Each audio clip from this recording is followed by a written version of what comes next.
We'll give it a few seconds here.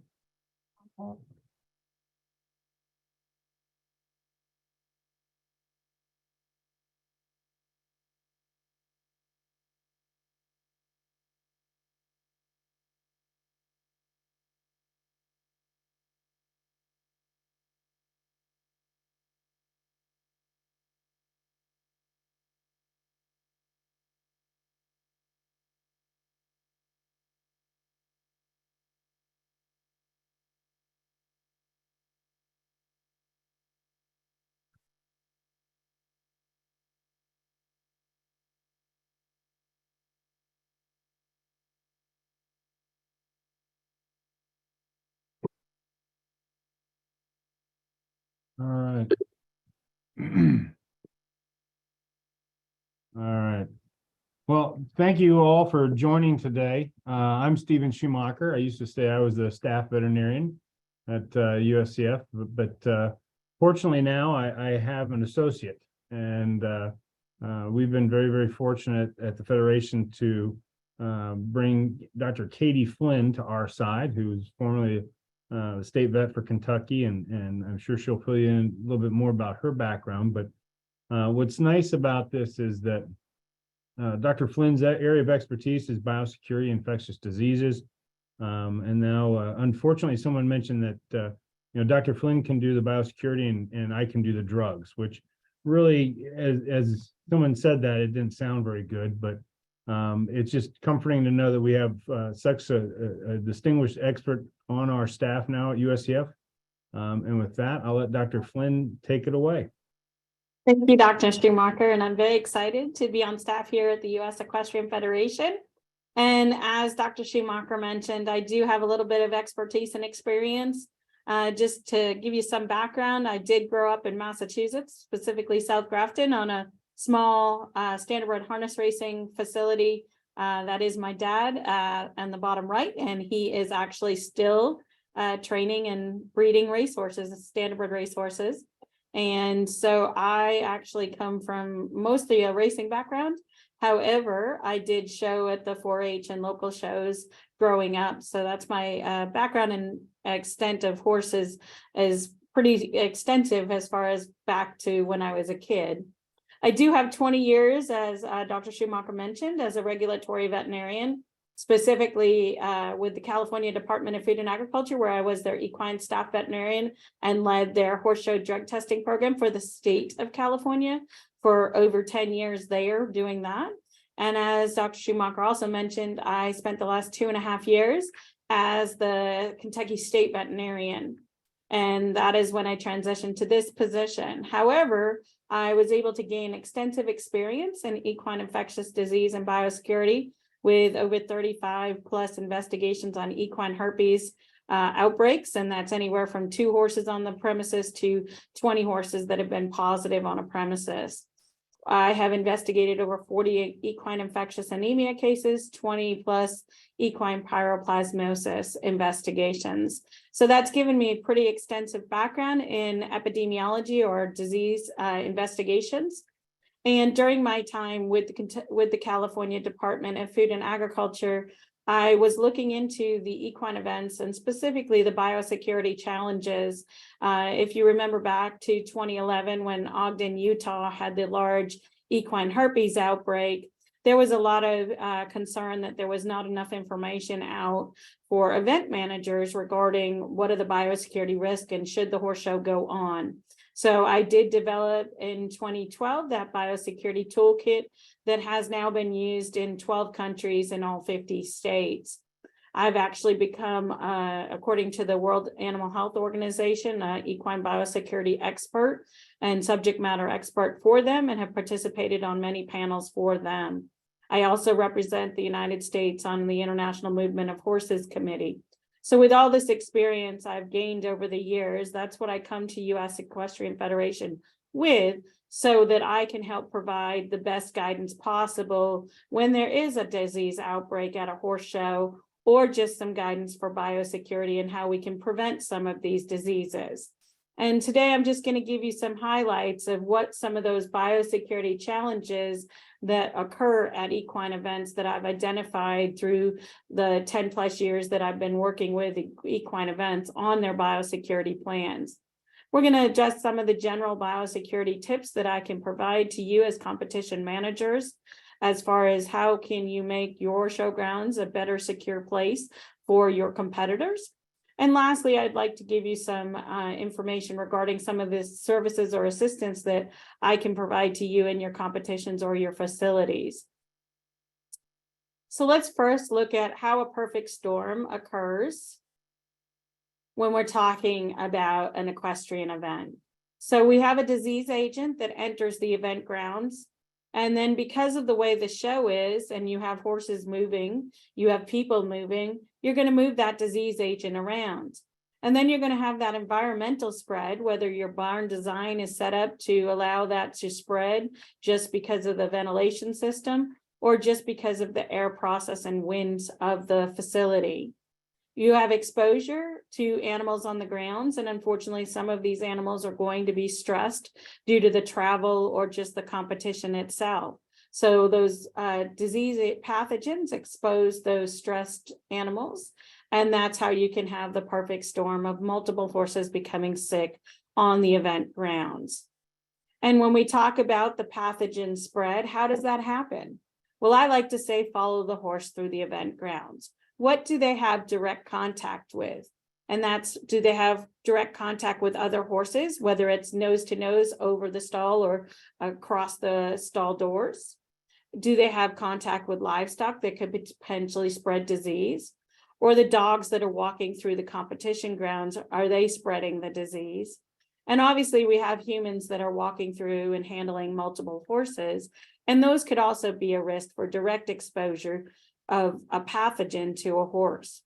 And when we think of indirect exposure, we have people's clothing or some equipment that's shared between horses, or especially in those communal areas. So the communal areas such as the wash rack and the cross ties, those areas outside the warm-up arena, where horses have potential indirect contact through people or direct contact because they're standing next to each other.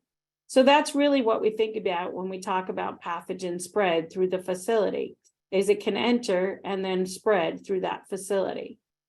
So if we think of the worst case scenario where a bunch of horses gather and a disease pathogen enters and then is spread, the best example we can use is the 2011 National Cutting Horse Championship event that was held in Ogden, Utah. There were over 700 entries, and they had significant number of ancillary horses. So these are horses that come to the event for exposure purposes with trainers, or they come as what they call the turnback horses. So we have 708 entries, but we had almost 1,000 horses that are commingling at that event. And they're not just coming from one geographic location, they're actually coming from 21 different states and several Canadian provinces. As you have all these horses commingling for an extended period of time, so this event was an extended over 2-week period where horses were coming and going, some were staying for the duration of the event. So as you have horses that are coming in, some of them may be asymptomatic as they enter the facility, and they may be incubating. And that stress of travel is enough to trigger them to become a clinical horse. So they had one horse that started the outbreak and then spread this virus. So this was an equine herpes virus 1, and they spread this virus throughout the facility. And some of the epidemiologic investigation showed that because they were in close contact when they were loping and exercising, that is one point of exposure. Sharing communal water was another point of exposure, or shared equipment. So those factors led to several spread events. And as you see on the diagram here, there were several states that had these EHV positive horses after the event. So when we talk about primary exposure, those were the horses that were at the Ogden, Utah event. And those are the ones that become clinical. So you see on the screen that we had 28 confirmed EHV cases. Those are either febrile or respiratory cases. And then we had 26 that were EHM or neurologic cases, so equine herpes myeloencephalopathy. Those are horses that are EHV1 positive with a neurologic sign. Of those, we had 10 of those that had to be euthanized due to the disease status of the horse and the poor prognosis. So when these horses went home to several states, they further exposed other horses, so secondary cases. And those secondary cases that were exposed to the index horses that returned from Ogden actually spread the disease even further to what we call tertiary cases. Those are horses that had no direct contact with the Ogden, Utah horse, but had a direct contact and exposure to those that were secondarily infected due to the Ogden, Utah. So if we look at the secondary and tertiary exposed horses in this situation, we have 29 additional cases that are EHV, 7 additional horses that became neurologic with EHV infection, and 3 additional horses that had to be euthanized due to the severity.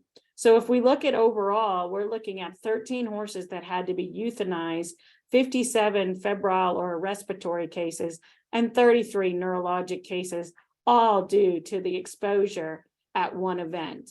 This is what we would call the perfect storm. And this is really what we're trying to do to prevent this perfect storm from happening, and taking the lessons that we learned from this event and moving forward and preventing such events from happening in the future. And what we're looking at is what is the biosecurity measures that we can implement at these events to be sure that we are preventing some of these risk factors that were identified. So what is biosecurity? These are practices that reduce the chance of an infectious disease agent that will be carried on to your event premises. Then we're also looking at what are those practices that we can reduce the spread of an infectious disease agent that enters your showgrounds. Now, I would like to put it up front that says you cannot eliminate all risk of disease. Horses coming onto the grounds are always going to have some type of risk for an infectious disease. What we're trying to do is minimize that risk. We cannot eliminate that risk. So when we think about when you're at your showgrounds and you're thinking of what might be some of those biosecurity challenges, we have to think about we are commingling horses of unknown health status. So as I said before, you could have a horse that's healthy, that's not showing any clinical signs, and they may be incubating something. So that's number one.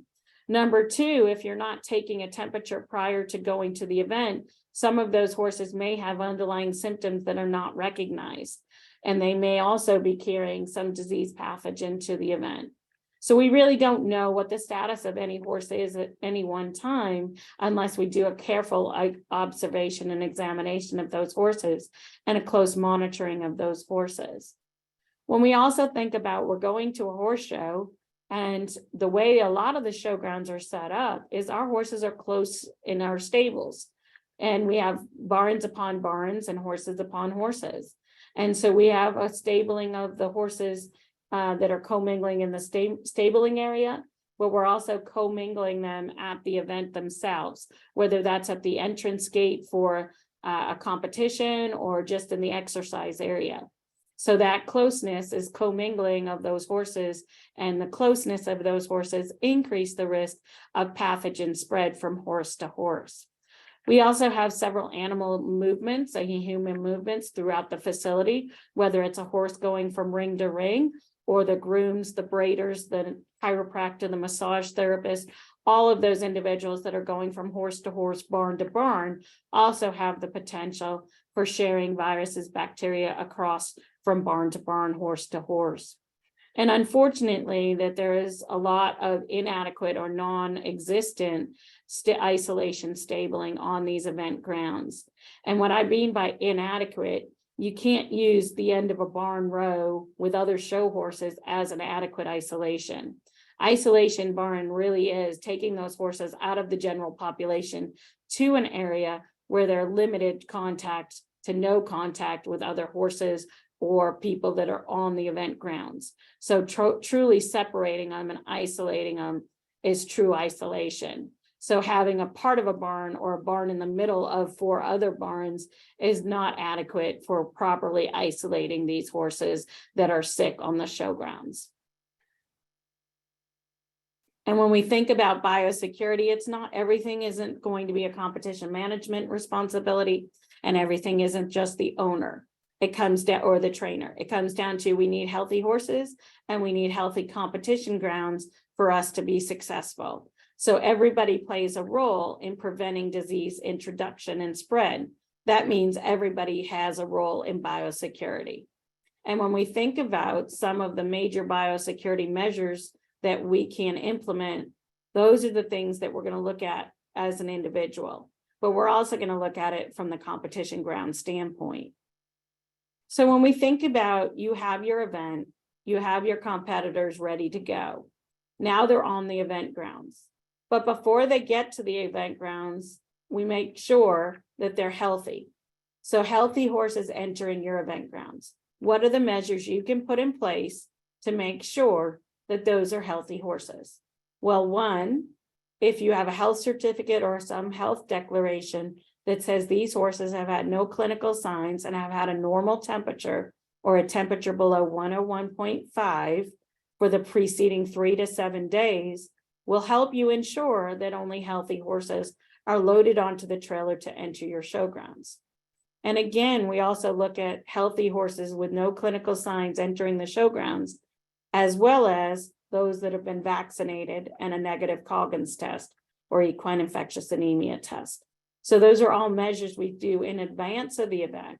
Now, coming to the event, having those horses come to the event at a scheduled time can also limit the number of horses commingling at the entrance, and having those horses go to an assigned barn.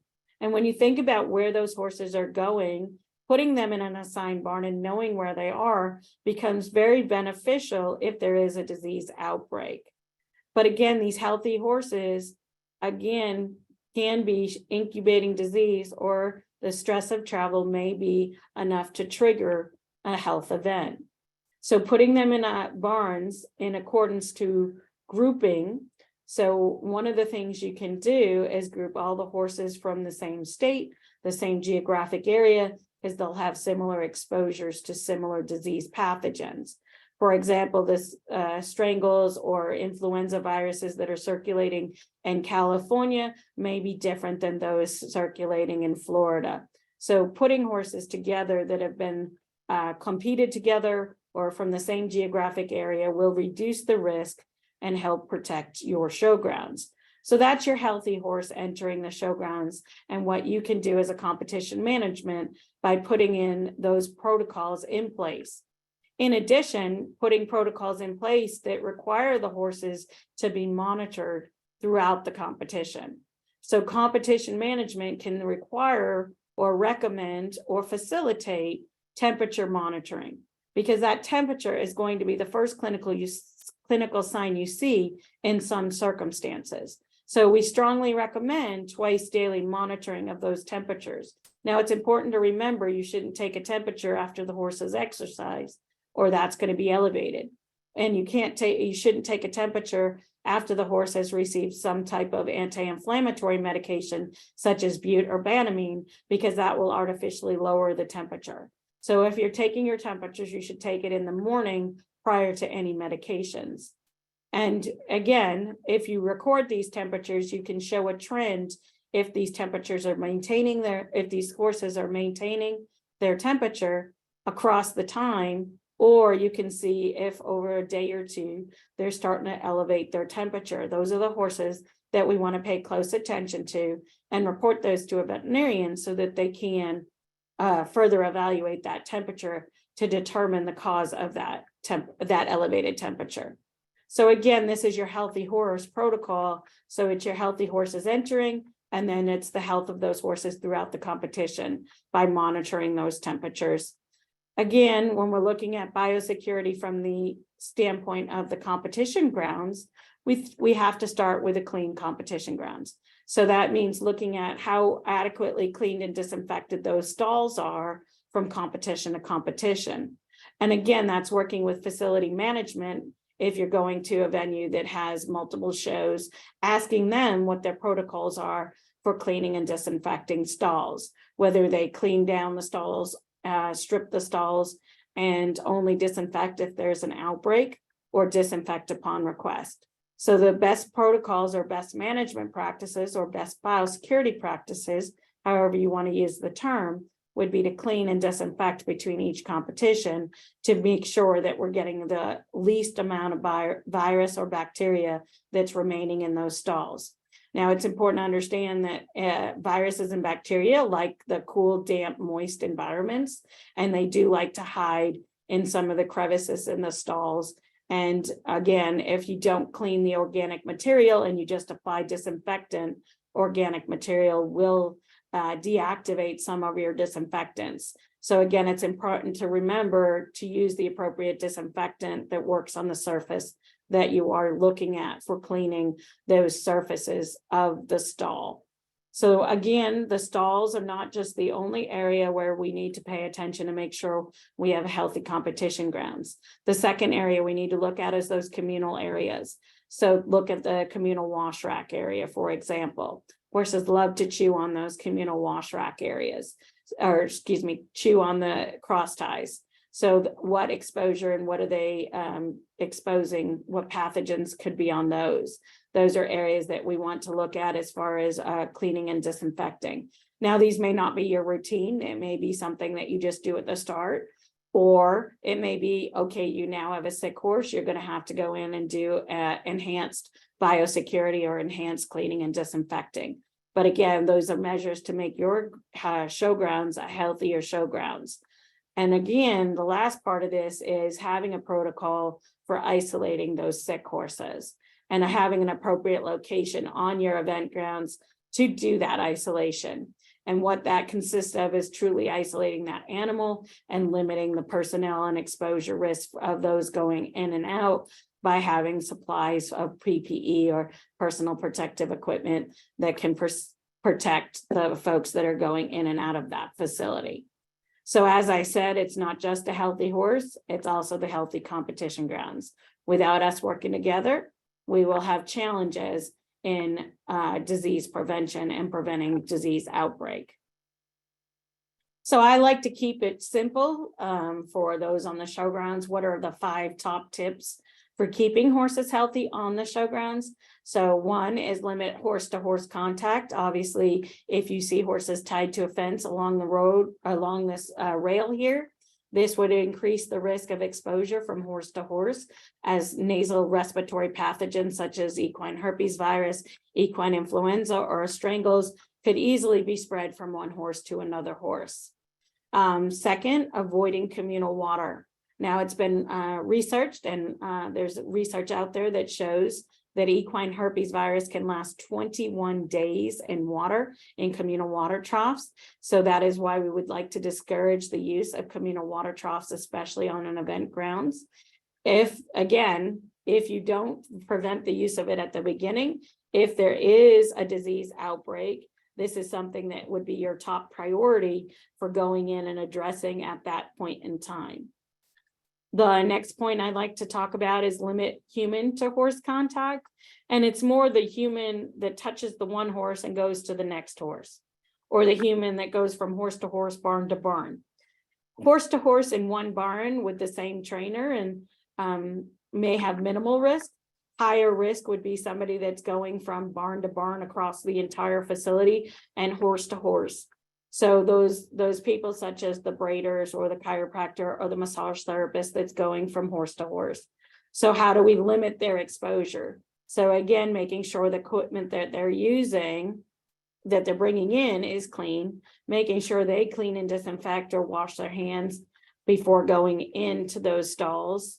And ideally, again, if there's a disease outbreak, we would have to take additional measures and further enhance their PPE. So again, making sure that they would change clothes between horses or between barns of horses. Now, the next picture is the sharing of equipment.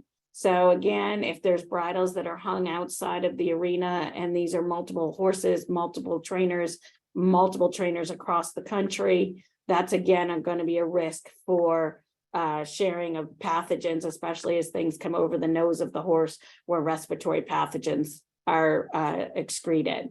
So the other thing is those nose rags that are used from one horse to the other horse on the nasal passage area. Again, that's an area that has a high risk because of respiratory viruses such as respiratory viruses and bacteria. So your influenzas, herpes virus, or your strangles bacteria. So again, unless you can clean and disinfect between uses, they should not share equipment. And again, these are tips just to keep the horses healthy during the event. And lastly, my final tip of the 5 is monitoring the horse's health.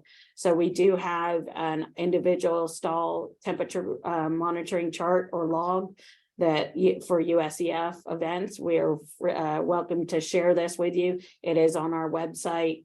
And again, the reason we put medications on there at the top is those non-steroidals can impact the temperature taking. So we want to make sure we're observant of those temperatures in light of those medications.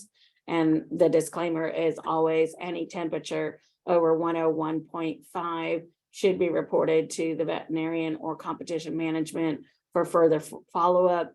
Ideally, if we can't figure out a cause or we suspect an infectious disease, it is ideal to move those horses immediately to isolation. The quicker you move an animal to isolation that could be shedding a respiratory pathogen, the better you are to protect the other horses on the event grounds and continue your horse show. Our goal is always to continue the horse show, but the best scenario is moving those horses to isolation as quickly as possible. And again, it's best for the horse if we only compete healthy horses, and those other horses that do have a temperature or clinical signs are evaluated and treated appropriately by the veterinarian so that we're not perpetuating and spreading more disease through your competition grounds. It is possible, it's very possible to have viruses and bacteria on your show grounds and keep it maintained and continue your show. And that's really what we're here for, is to help you put those protocols in place so that you can continue your show. The show can go on, but we need to make sure that we're practicing good biosecurity and we're taking measures to make sure we're not spreading additional disease. So these are your healthy horse top tips. Now we'll go into the top tips for your competition grounds to keep them healthy. So again, looking at ensuring proper cleaning and disinfecting of stalls, remembering what disinfectant you're using and following appropriate label guidelines or manufacturing label directions for contact time and mixing of those products if necessary to make sure you have the proper concentration. Then again, as I said before, making sure those communal areas are cleaned and disinfected, only allowing healthy horses, require the temperature recording. So if you give the temperature chart, require them to actually use it and report those fevers so that you can isolate those fevers that don't have an origin that you can explain or any clinical signs of disease. So this next part of this presentation is just to focus on some of the rules that USEF has for healthy, keeping horses healthy and biosecurity. The 4 I'd like to focus on are veterinarians on site or on call, our equine fatality and collapse, the isolation protocols, and management of sick horses. So just as a reminder of official veterinarians, the GR 1211 and GR 901 does have requirements for an official veterinarian. And again, the purpose is to ensure the health of our equine athletes, to ensure your competition can continue and that we're maintaining the health and ensuring the health of our equine athletes. So there are requirements specific for on-call and on-site, depending on the number of horses, depending on the breed and disciplines. Now, again, one of the things we're seeking feedback, and you'll be getting a survey here in the coming week regarding utilization on the veterinarian on your competition grounds. What are you using them for? How do we best use them? How can we utilize them to make sure we're having healthy, safe competition, not just for the competition grounds, but also the horses themselves, and making sure we are doing our due diligence in protecting those horses.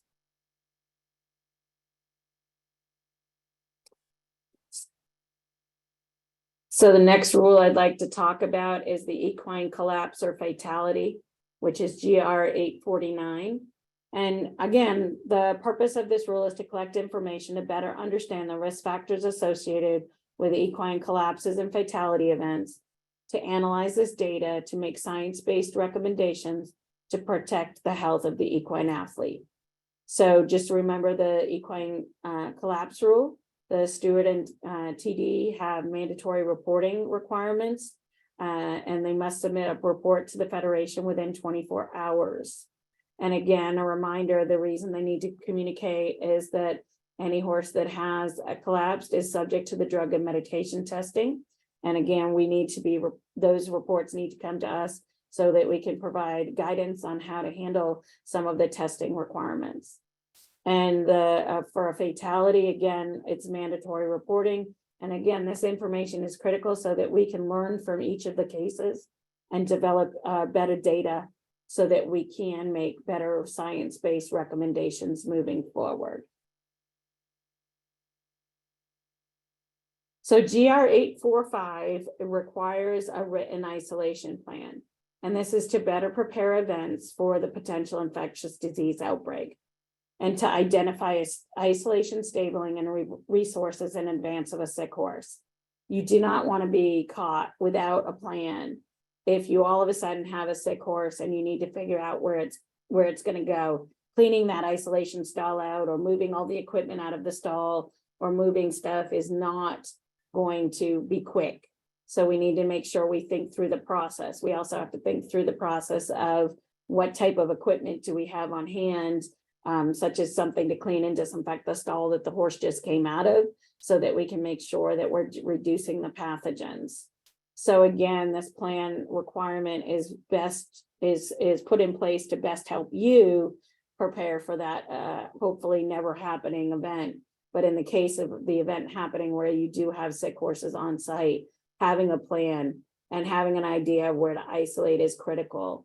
And I will tell you, for those of you that want to isolate at a veterinary clinic, one horse may be adequate, but they may not be able to take multiple horses from your venue, and they may not be able to do that at the time, depending on the time of year, depending on what their clientele is. If it's breeding season and they have a lot of foals, they may not be able to take your horse, foaling season. So think about that in advance. So you might have to have multiple plans in place, multiple isolation areas to think about.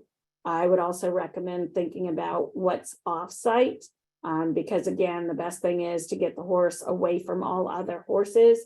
So is there a fairgrounds, an empty barn? Is there someplace you can isolate those horses so that they are out of the way, out of the population, and not posing a risk and allowing you to continue with your show? So again, those are the ideal places to isolate, is furthest away from all other horses. So there's one part of GR 845 I'd like to call your attention to, and it's the reporting of horses that go into isolation and sick horses. And understand that the purpose of this is internal use only for this data. And it's for us at USEF to gain a better knowledge of the horse's health on the competition grounds. We don't know how many horses are having a fever. We don't know how many horses go into isolation until we get these reports. So it's to better understand what is happening out there so that we can make better science-based recommendations on giving the best guidance for you moving forward to protect your competition and to protect your horses. So with that being said, I just want to make sure you all understand what the requirements of GR 845 are. Competitions must report within 24 hours to USEF, the veterinary department, any horse identified to competition management as showing signs of an infectious disease, any horse placed in isolation on the competition grounds, or any horse that departs the competition grounds to receive treatment for a potentially infectious disease. And again, just to understand what we're going to do with that information, what we're going to do is we're going to provide you assistance if you request it or need assistance on providing biosecurity measures We're going to assist with any communications. If you so choose to publicize it, it is you as the competition that makes that decision. We are just going to help you either format a message or help you articulate the situation. Again, we want to utilize this information to better assist in the future to decrease risks. So gaining this information helps us better serve you in the future. So how can I specifically, as your equine health and biosecurity veterinarian for the U.S. Equestrian Federation, how can I better help you as competition managers? I can assist you in the development of biosecurity and isolation plans. I have had several of these over the years and have developed several biosecurity and isolation plans, whether it's for a non-disease event or for a disease outbreak situation. So both sides of that, I have that experience and information to gather for the various events that I have worked with. No, there is no one size fits all. Everybody needs to develop their own plan and their own protocols for their event and venue. Every discipline has a different risk factor. Every venue has a different risk factor, whether it's the weather, the footing, the winds, the rain, whatever it may be, the time of year plays a role. All of those do play into your biosecurity and isolation plan. So you can't just ask me or anybody to just write a general plan. It has to be specific for your facility and your event. I can also assist not only writing the plan, but I can also assist with a biosecurity assessment. And really what that is going through and identifying what are your high risk or low risk biosecurity issues or concerns. And I'm not saying that you have to address every single one of those immediately. Some of them are ones that if there was an outbreak, these are things to think about. If there are, for example, if there was an outbreak, you'd want to make sure you'd set up a new traffic pattern. Thinking of these outside the box in advance will help you moving forward. Because writing a biosecurity plan, without seeing it and without doing a risk assessment does present a little bit of a challenge. And it's best to look at your risk factors first and then write a plan accordingly. So what is your basic steps to prevent disease? And then what are you going to kick into play, so to speak, when you have a disease outbreak? And if there is a disease outbreak, I can provide you those science-based principles of what to do in that first 30 minutes, 24 hours, 3 days, how to move forward, how to get your event moving, how to make sure you can continue. And I can assist with those communications with the state animal health officials, as I have extensive knowledge and experience of working with them on their quarantines and quarantine protocols and working with them to make sure that you have that business continuity.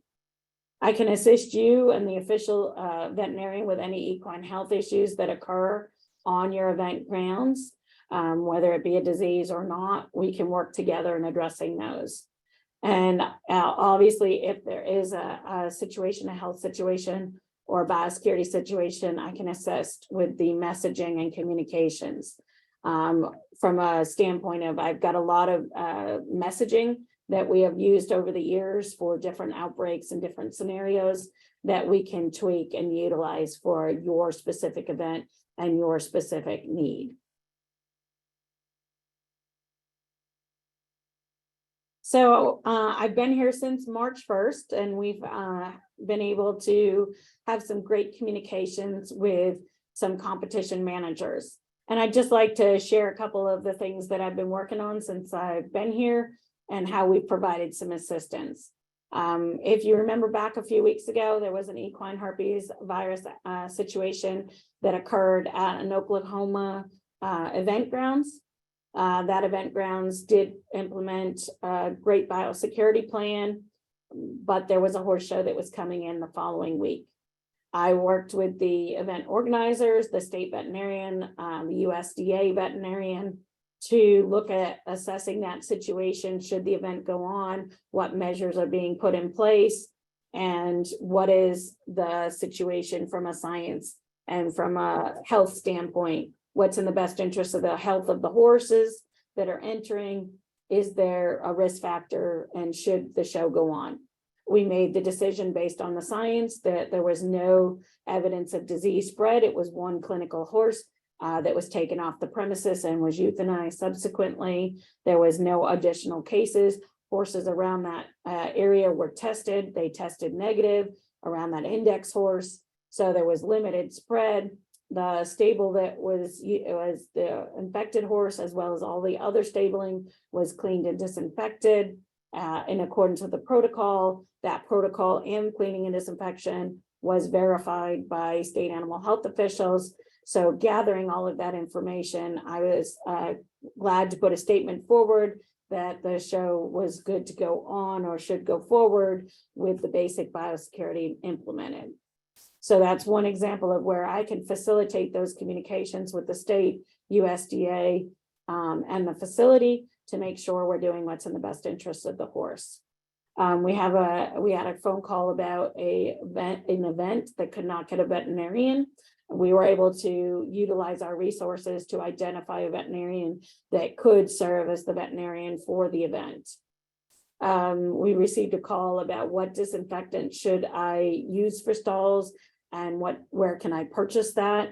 So we are working on outreach materials specific to this question. I have the information, we just haven't put it in outreach yet, but you will get this information because there are products that you do not want to use on stalls that has a lot of metal because there are some products that are corrosive.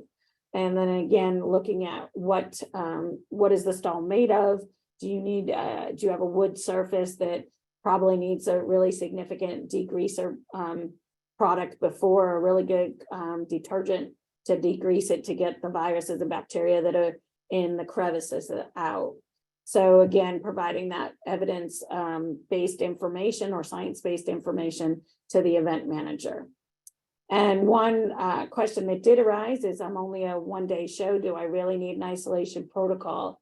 That's a great question because the way the rules written right now is all shows require it. And so we're looking at what do those one-day shows really require. So me going out and assessing those one-day shows and helping figure out what do we need to tweak this rule, because obviously if those horses are sick, they're going to leave the grounds. They're not even staying. There's no one staying on those event grounds. So how do we address those situations? So again, that's really what we're here for, is to look at what we can do to better serve you as event managers. And one thing I would like to bring to your attention is we just started a new partnership with our industry leaders, Merck Animal Health and BioPlanet. Merck has a product called Amitrox, which is an antimicrobial that is used on a surface and has an extended use. It stays around for an extended period of time, up to 90 days on certain surfaces.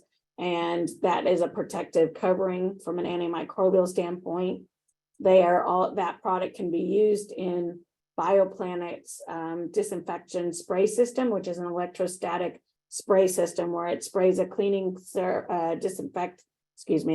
first, and then a disinfectant, and then you can put the Amitrox over it.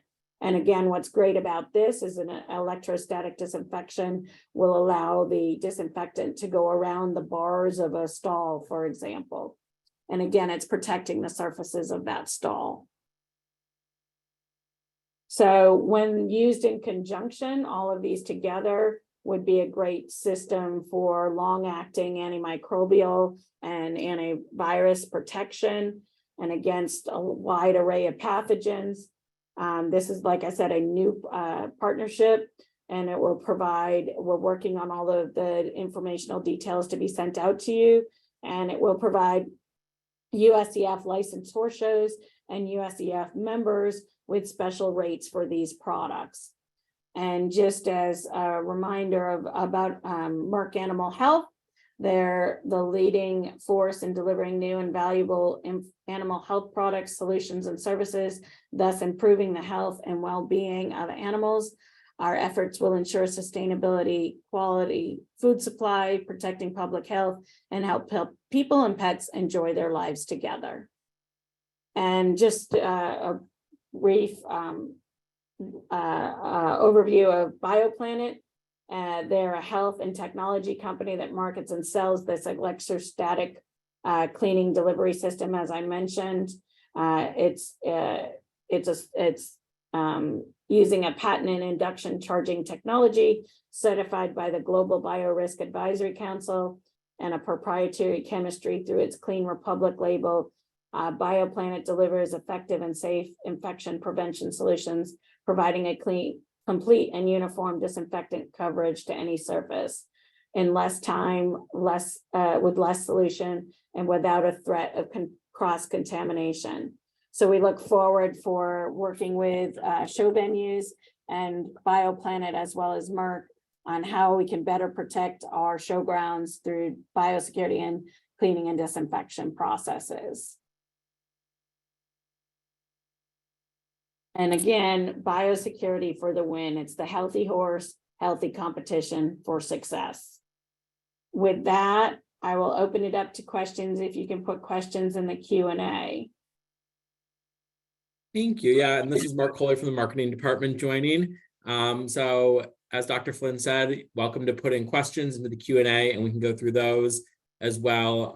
Common question that we get is these webinars are recorded so that we can have this on demand. We can post it online under the competition managers dashboard area. And one question that we just received in is where does the USEF stand with the rapid testing process that we were trying with Eric Mendoza? Thank you for the question. I believe you're referring to Fluxergy, which is a stall side PCR technology. And again, we are always interested in seeing what we can do to identify these horses early that would be carrying any pathogens. So this is under experiment. It's not a licensed product yet or equipment, but we're working with them and better understanding. It's got some promising results out there. And again, it's a great screening test in the field as long as we follow it up with confirmatory testing to determine the status of that horse or horses. Great, thank you. Just give another minute and see if anyone else is maybe typing in a question.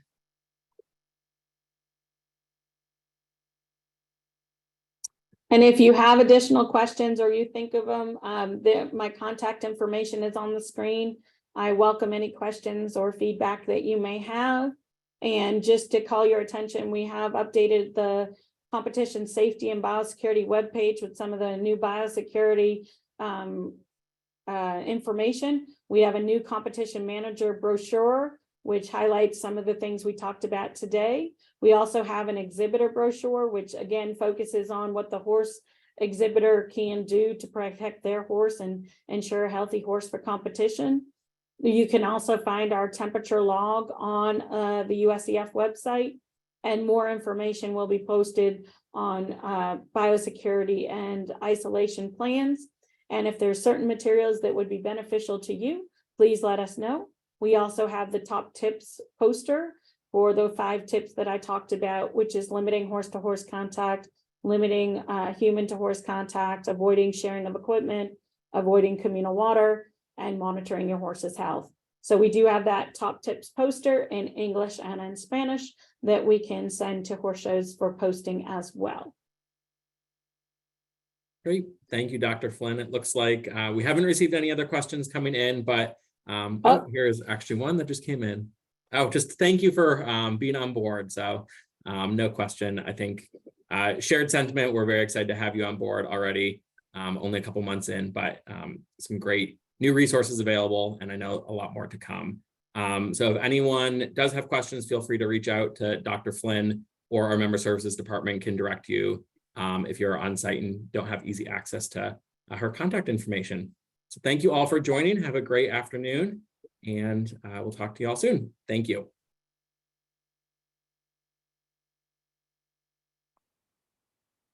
Perfect. Good job.